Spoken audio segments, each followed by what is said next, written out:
الحمد لله. السلام عليكم. الحمد لله بعد اليوم لابوز الطوموبيل تيسع بعدا شوية كطيح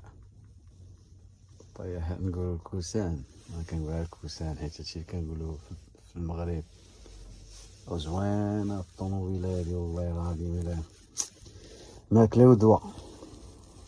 الطوموبيلة اوتوماتيك فيها كاميرا، عرفتي طيارة كضرب شحال 240 كيلومتر في الساعة. المهم طيارة ساكتة واعرة كونفور، عرفتي كونفور مزيان زعما تسافر بها مسافة طويلة ما تعييكش. والجبيد ومتيسعة والتواسع. علاش قلت لكم ماكلة ودوا؟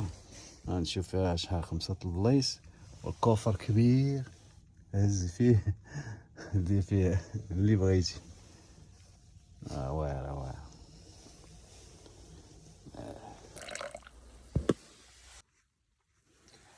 هي عرفتي هي قلت لواحد الدرهم ما تبانش.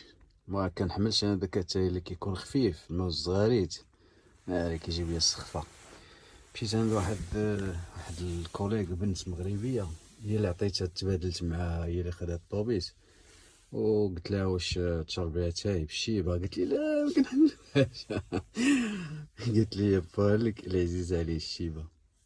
بالصحة والراحة وصباحكم مبروك. وسمحوا لي الا كنت شويه كنكون ثقيل عليكم بعض المرات، يمكن ما عرفتش. الا كان شي ناس كيلقاو بحال هادشي ثقيل ولا شي حاجه استسمح. السلام عليكم ورحمه الله.